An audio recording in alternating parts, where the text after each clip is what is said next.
Chaitanya Charitamrita, Madhya Leela, Chapter 6, Text 161. Shadvid Aishwarya Prabhur Chichakti Vilas Hena Shakti Nahi Man Param Sahas. Chaitanya Mahaprabhu is continuing here his analysis of how the Supreme Lord is transcendental, and as he is a transcendental person. So Shadvid Aishwarya, so he has 6 opulences.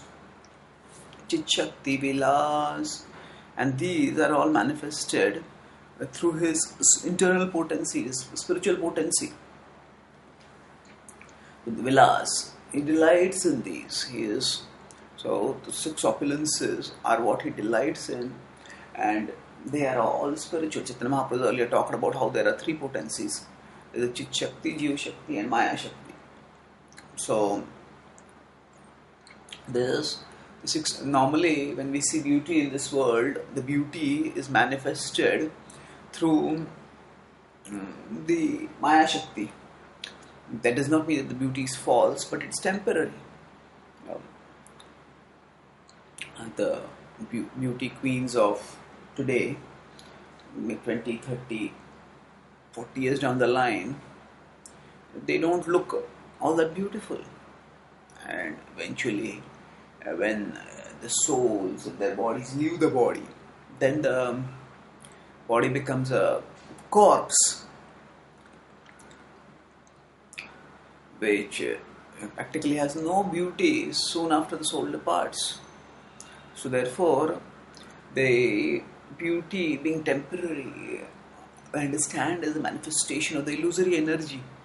And this beauty, although it is temporary, it is very, very captivating.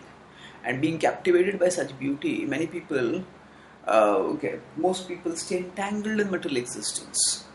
And that's why spiritualists don't want to get attracted by beauty and beautiful forms. But the impersonalists extrapolate from worldly beauty onto the transcendental beauty of the Supreme Lord. And they presume that even his beauty must be temporary and illusory like the beauty of this world. And thinking thus, they stay bound in material existence because the beauty of the Lord is the means to come out of material existence. The beauty of the Lord is the means to relish the supreme happiness that comes by getting connected with the source of transcendental beauty. And Punyatama, Lord's form is all often sometimes in these mantras, it is called as Punya. It's most auspicious. So now, it is by attraction to the transcendental beauty that our captivation with worldly beauty can decrease.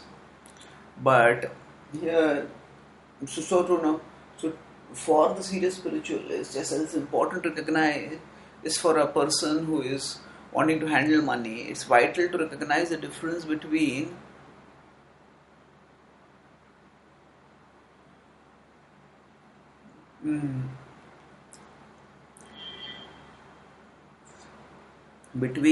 the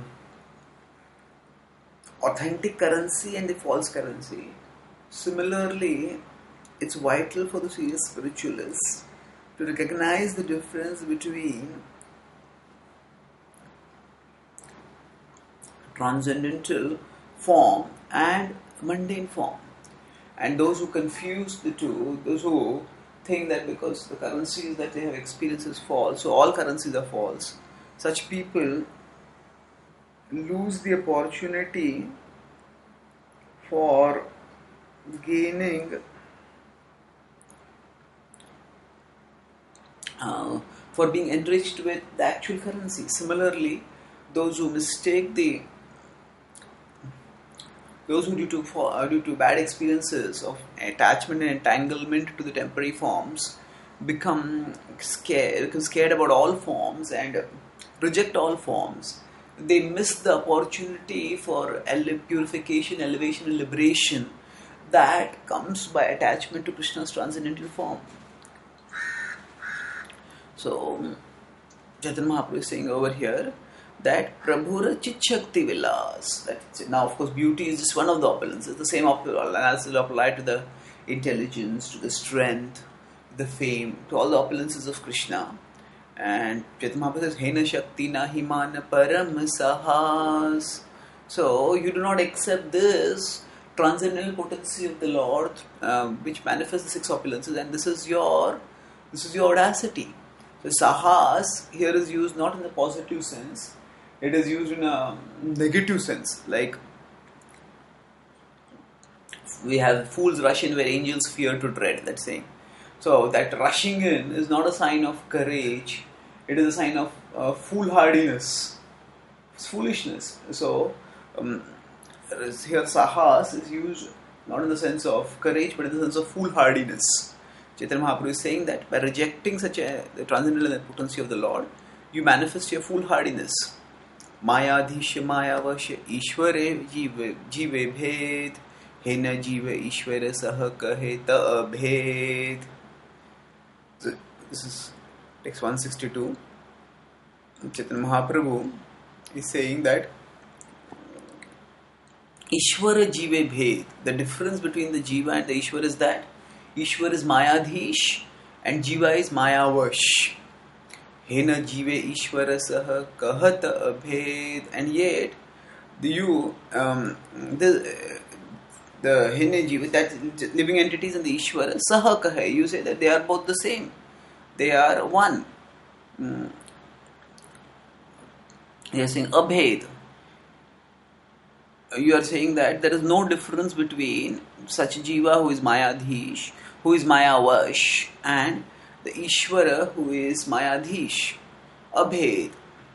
So there is clear difference between the Supreme Lord and the subordinate Jiva. But unfortunately, not understanding this difference, the impersonalists, they try to equate the two. So what is the context of talking about Mayadhish and Mayavash over here? That the opulences that we have, or the opulences that we are attracted to, those opulences are clearly manifested through the illusory energy. And being manifested through the illusory energy, they are not sources of enjoyment. They may seem to be sources of enjoyment, but they eventually bring misery. And the opulences that the Lord enjoys, those are transcendental, those are beyond Maya. So this is the correlationship between the point going on over here. The Lord is above Maya, we are below Maya, and it's like there are trans-legal activities, legal and illegal activities. So, for example, that means that when, say, the Prime Minister or the head of the state is travelling, at that time, there are special arrangements by which, even if the signals are red, the traffic rules are suspended, and the Prime Ministers, along with, say, the head of state's convoy, security convoy, whatever, will move. So, if similarly to the red lights, a ordinary person tries to move, that person will be arrested.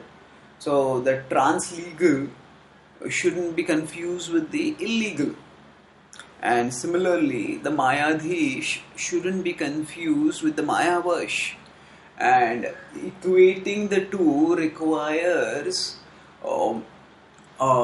obfuscation of very, very fundamental and undeniable differences that The Lord always remains transcendental, whereas we come under the spell of illusion.